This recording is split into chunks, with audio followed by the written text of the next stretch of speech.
जबलपुर गांव में जमुना नाम की एक बूढ़ी औरत रहती थी।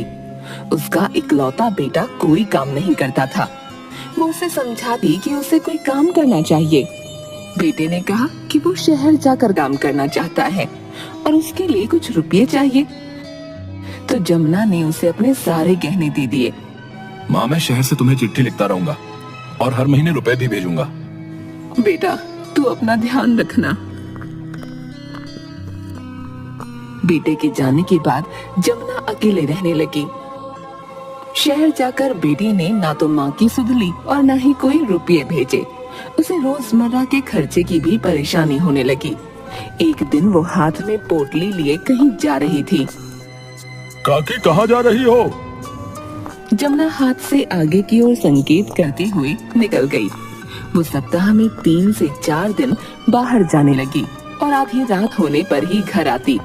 उसकी पड़ोसन सुगंधा सब कुछ बड़े ध्यान से देख रही थी। सुगंधा ने रात को खिड़की से जमुना को अपने घर आते देखा। अजी, सुनते हो? जरा पता तो लगाओ कि जमुना काकी इस उम्र में जाती कहाँ है? देखो तो, इतनी रात को अंधेरे में वापस आई है। अरे तुम्हें क्या है, जाने तो जहाँ जाती है। बेटा तो शहर जाके माँ को भूल ही गया। काकी के सारे गहने भी काम खोलने के बहाने ले गया। तभी तो कह रही हूँ, पता करो ये अपना घर कैसे चला रही है। इतनी रात को घर वापस आती है, मुझे कुछ ठीक नहीं लग रहा। मेरे पास इतना समय नहीं है कि मैं ये फालतू की बातें पता करता फिरूं। बहुत काम रहता है। और तुम क्या आधी रात को काके काकी कर रही हो, हैं? अब तुम खुद भी आराम करो और मुझे भी करने दो। आप भी ना मेरी बात पर कभी ध्यान नहीं देते। सुबह काकी सुगंधा का दरवाजा खटखटाती है। अरे कौन है इतनी सुबह सुबह, चैन से सोने भी नहीं देते। सुगंधा दरवाजा खोलकर, अरे काकी तुम, आओ अंदर आओ। नहीं सुगंधा, अभी नहीं, बहुत काम है। एक कटोरी देते हुए, ये ले हलवा, अभी अभी बनाया है, एकदम गर्मा गर्म है। तेरे बिट्टू को हलवा बहुत पसंद है ना, उसे खिला देना। आज कोई अनोखी बात है, आज मेरे राजा का जन्मदिन है। ओहो, आप भी ना काकी उस भगोड़े में अभी भी मन लगा के बैठी हो। बुढ़ापा खराब कर दिया उसने आपका। इस उम्र में जब इंसान अपने परिवार के साथ चैन से रहता है, वो सब कुछ लेके आपको अकेला छोड़ के भाग गया। मैं अपने बेटे से बहुत प्यार करती हूँ, वो जैसा भी है मेरा बेटा है। अच्छा काकी, तुम जाती कहाँ हो? ऐसा कौन सा काम है जितनी रात को घर आती हो? अब तू छोड़ दे ये बात, मैं चलती हूँ। हो ना हो, कुछ तो गड़बड़ है काकी। थोड़ी देर बाद बिट्टू की तबीयत खराब हो गई। वो उल्टियाँ करने लगा। तुमने आज इसे क्या खिला दिया? बेचारा कब से उल्टियाँ कर रहा है। मैंने तो इसे अभी तक कुछ खाने को नहीं दिया। काकी सुबह हलवा दे गई थी, बस वही तो खाने को दिया था। पापा, माँ, मैं मर रहा हूँ। नहीं बेटा, ऐसा नहीं कहते, अभी ठीक हो जाएगा। चल डॉक्टर के पास चल। सुबह तो अच्छा खासा था, पता नहीं किसकी नजर लग गई। आप इसे जल्दी डॉक्टर के पास ले जाइए, नहीं तो इसके शरीर में पानी की कमी हो जाएगी।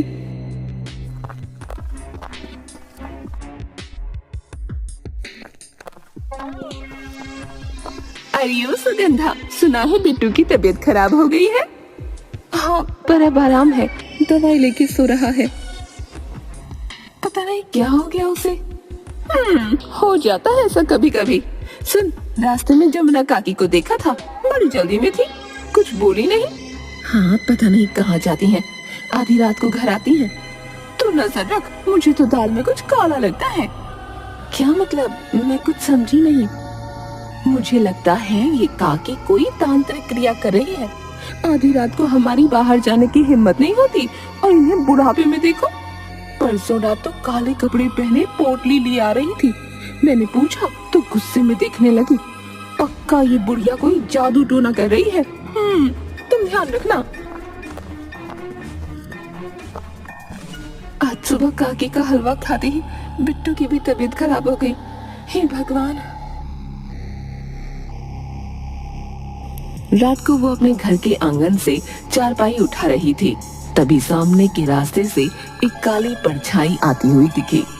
काले कपड़े पहने, बाल खोले, सिर पर मोटी लाल बिंदी और खूब काजल लगाए एक बुढ़िया हाथ में लालटेन लिए लाठी टेकते हुए आ रही थी।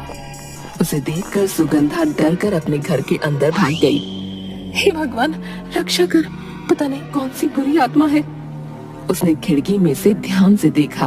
वो औरत जमुना काकी के घर में गई। अच्छा, तो ये जमुना काकी है। पता नहीं ऐसा रूप बनाकर ये जाती कहाँ है। मेरी तो जान ही निकल गई कि ये कौन है। काकी, तुम्हें तो मैं सुबह देखती हूँ। तभी गांव के कुछ आदमी लाठियां और लालटेन लिए हुए आए। माधव, ओ माधव, जल्दी बाहर आ। सुनिए जी, बाहर कुछ लोग आपको बुला रहे हैं। इतनी रात गए कौन है? माधव बाहर आता है। जल्दी चल हमारे साथ। क्या हुआ, कुछ बताओ तो। कैलाश का बेटा नहीं मिल रहा, उसे ढूंढने चल। 3 घंटे पहले घर से थोड़ा टहलने गया था पर अब तक नहीं आया। उसे अंधेरे से बहुत डर लगता है। माधव उनके साथ चला गया। हे भगवान, इतनी देर हो गई, ये अभी तक आए क्यों नहीं। सुगंधा, अरे ओ सुगंधा। सुगंधा बाहर आकर, अरे गौरी तुम? हाँ, मेरा जी घबरा रहा था, गांव के सारे आदमी अब तक नहीं आए। बैठे बैठे दोनों को नींद आ गई।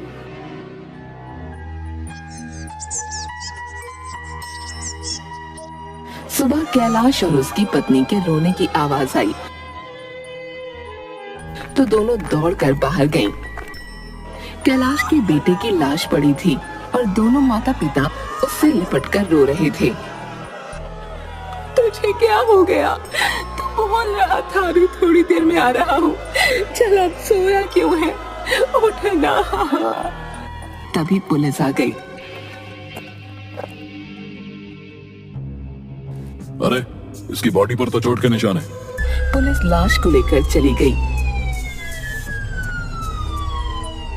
और गांव वाले कैलाश और उसकी पत्नी को संभालने लगे। ये सब कैसे? हम पूरी रात ढूंढते रहे। सुबह थोड़ी रोशनी होने पर गांव की सड़क के किनारे झाड़ियों में मरा पड़ा मिला। मैं जानती हूँ ये काम किसने किया। किसने किया? जमुना काकी ने। मैं आप सबको बताती हूँ। कल रात को आप लोगों के जाने से पहले ये ही आई थी। आजकल गांव के बाहर पता नहीं कहाँ जाती है। कल इन्हें देखकर तो मैं घबरा ही गई थी। रोज आधी रात गए ही वापस आती है। कल इनके आने के बाद ही आप लोग निकले थे और उसके बाद कोई बाहर से आया भी नहीं। मेरे बिट्टू के लिए सुबह हलवा देकर गई थी। उसे खाते ही लड़का उल्टियां करने लगा।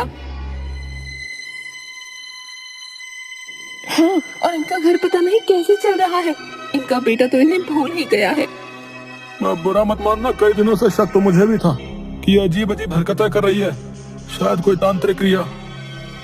मुझे तो लगता है अपने बेटे को घर लाने के चक्कर में ये हमारे बच्चों की बलि दे रही है।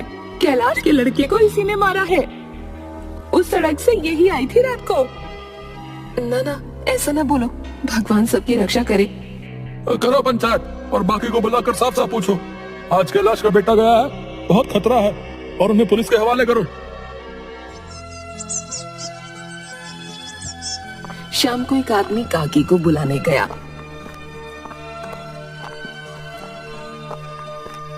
तो वो हाथ में एक पोटली लिए दरवाजा बंद कर रही थी। अरे काकी, तुम्हें पंचायत में बुलाया? अभी मैं जरूरी काम से जा रही हूँ, बाद में आ जाऊंगी। काकी, पंचायत बैठी हुई है, अभी बुलाया, बहुत जरूरी है। अरे मेरा काम भी तो जरूरी है, जाकर कहते बाद में आऊंगी। ना ना, अभी चलो वरना उठा के ले जाएंगे। है कोई जबरदस्ती है? हाँ, आप चुपचाप चलो मेरे साथ।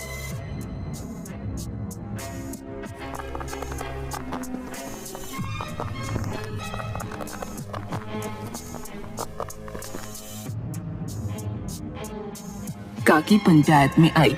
जमुना काकी, तुम आजकल कहाँ जाती हो? सुना है आधी रात को अकेले घर आती हो। मैं कहीं भी जाऊं, कभी भी आऊं, गांव को इससे क्या? पोटली में क्या है? कुछ नहीं। इसे खोल कर दिखाओ। ना ना, ये मेरी है, क्यों दिखाऊं? मुखिया के इशारे पर एक आदमी ने काकी से पोटली जबरदस्ती लेकर खोली।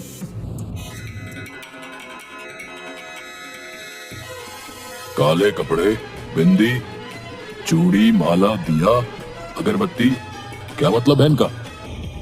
मैं न कहती थी कोई तांत्रिक क्रिया करती है, और आज पता नहीं किसकी बलि देगी। बिल्कुल ठीक कह रही हो। कल रात को चुड़ैल के भेष में आई थी। मैं तो डर ही गई, पहचान ही नहीं पाई कि ये काकी थी। काकी क्या ये सही कर रही है? इसी ने मारा है कैलाश के लड़के को। मुखिया जी, इसे तो सीधे पुलिस के हवाले कर दो। काकी, तुम्हें अपनी सफाई में कुछ कहना है या ये जो लोग कह रहे हैं वो सच है? तुम्हारे रहने के तौर तरीकों से तो इनकी बात सच लग रही है। मैं क्या बताऊं, मुझे देर हो रही है, मैं जा रही हूँ। काकी वहाँ से जाने लगी तो मुखिया ने एक आदमी को रोकने का संकेत किया और वो काकी का रास्ता रोककर खड़ा हो गया। मैं तो कहता हूँ इस बुढ़िया को ऐसा सबक सिखा कि इसका सारा जादू टोना निकल जाए। हाँ, कहते हुए उसने एक कंकड़ उठाकर उन पर फेंक दिया। इन्हें इस गांव से धक्का मारकर निकाल दो।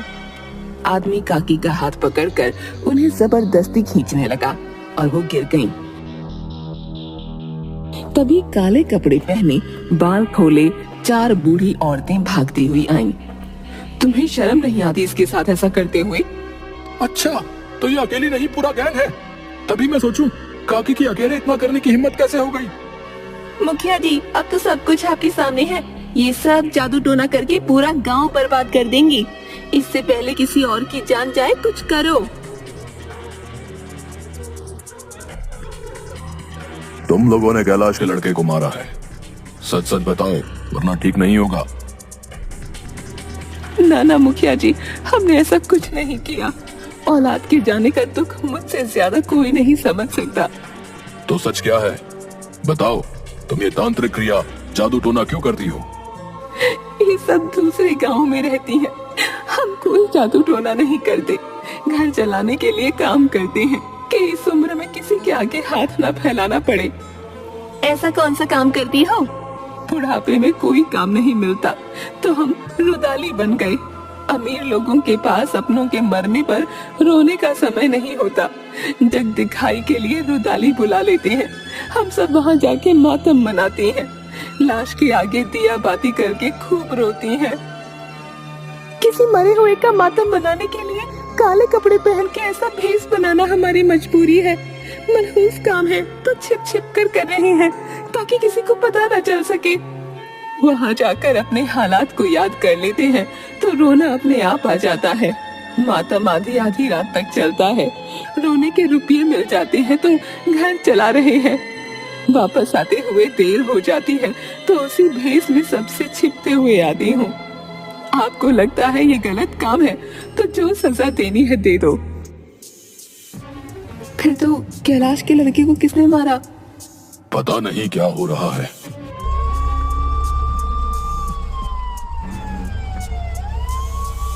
तभी पुलिस वाले आ गए। भाई सभी सुन लो, कैलाश के बेटे की हत्या किसी इंसान ने नहीं, जानवर ने की है। पोस्टमार्टम में उसके शरीर पर जो चोट के निशान पाए गए हैं वो एक बैल के सींग के हैं। बैल के? ये कैसे हो गया? मेरे ख्याल से यहाँ तो रात को सब अपने बैलों को बांध के रखते हैं। हमारी तहकीकात में पता चला है कि जमींदार का एक खतरनाक बैल कल रात को उसके नौकर को धक्का मारकर बाहर निकल गया था। नौकर ने डर से किसी को ये बात नहीं बताई। इससे ये थोड़े पता चला कि बैल ने उसे मारा है। भाई हमारे पास बहुत सबूत हैं। जब वो बैल वापस आया तो उसके सींगों पर खून के निशान थे। वो खून कैलाश के लड़के का है। हमने बैल, जमींदार और उसके नौकर तीनों को हिरासत में ले लिया है। कहकर वे वहाँ से चले गए। काकी, तुम्हें छिपकर काम करने की कोई जरूरत नहीं है, हमें माफ कर दो। मुखिया जी, किसी अजनबी के मरने पर रुपये लेकर मातम मनाने का काम कैसे बताती? आप लोग कैलाश और उसकी पत्नी को संभालो। उनका दुख मुझसे ज्यादा कोई नहीं समझ सकता।